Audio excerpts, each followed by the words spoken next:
Hello, friends, brothers and sisters. My name is Denmark, and welcome to Pathways of Hope. In the Gospel today, taken from John chapter 19, verses 25 to 34, we find a significant moment that sheds light on the relationship between Jesus and his mother Mary during his crucifixion. This passage describes Mary standing near the cross, witnessing the suffering of her beloved Son alongside a few other individuals, including the Apostle John. Despite the immense pain and anguish she must have felt, Mary's presence at the crucifixion demonstrates her unwavering love and devotion to Jesus. A few weeks back, we had our 3-month-old baby checked out by a neurologist. We had observed jitters mainly from his left leg. It was a great challenge for us. We had fear in our hearts, and our faith was really tested. As I shared before, we had waited for 4 years in our marriage before we were blessed with our child. And now we are faced with having him checked if he was having seizures. To cut the long story short, we had him checked, and with God's grace, everything was cleared. He was a healthy, bouncing baby boy. But there was one experience that was very difficult for us. That while he was being drawn blood because he needed a blood examination, he was crying heavily. Imagine a 3-month-old baby being poked with a long needle.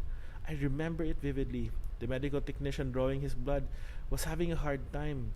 He poked our baby twice because he wasn't successful in the first time. Imagine our baby crying so heavily because the pain was something he was encountering for the first time. Then I saw my wife sobbing as if she was the one being prodded. That was the first time I saw my wife in that grief state.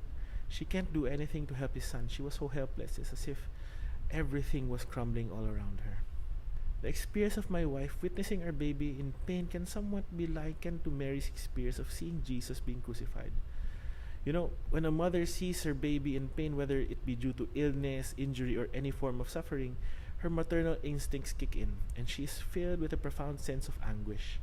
It is excruciating for a mother to witness her child in distress, as she longs to protect and shield them from harm. Similarly, Mary as a mother experienced the unimaginable agony of witnessing her beloved Jesus Christ being crucified. She saw him endure physical torment, ridicule, and humiliation.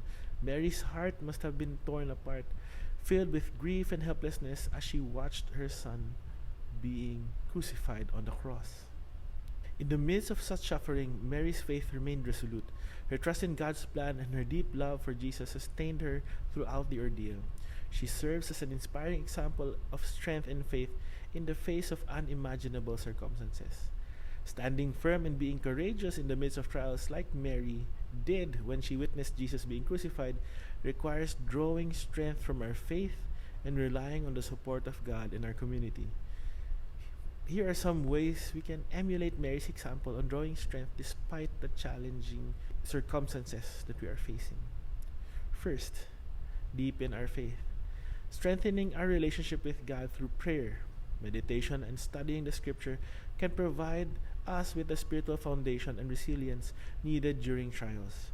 By trusting in God's plan and seeking His guidance, we can find the strength to endure and persevere. Number 2, seek support from community. Just as Mary found solace standing near the cross alongside other believers, we should lean on our faith community, our family and friends for support during challenging times. Sharing our burdens, seeking counsel, and receiving encouragement from others can provide us with the courage to face our trials. Embrace vulnerability. Mary's presence at the crucifixion shows her willingness to face her pain and sorrow openly. Similarly, we should acknowledge and express our emotions, allowing ourselves to be vulnerable and seeking healthy outlets for processing our feelings. This vulnerability can lead to healing and growth. Number 4, focus on the greater purpose. Mary's steadfastness stemmed from her understanding of the greater purpose behind Jesus' sacrifice. Likewise, in our own trials, we can find strength by shifting our perspective to the bigger picture. By recognizing that our difficulties can serve a higher purpose, we can find courage to endure and even grow through our challenges. Number 5, trust in God's faithfulness. Mary's unwavering trust in God's plan and His faithfulness sustained her during her darkest hour. Similarly, we can find courage by trusting in God's promises, knowing that He is with us in our trials and that He works all things together for our good. Have you been blessed by today's reflection? Please like and share this video with your friends and loved ones. Again, my name is Denmark Dilisanya. Thank you and have a blessed day.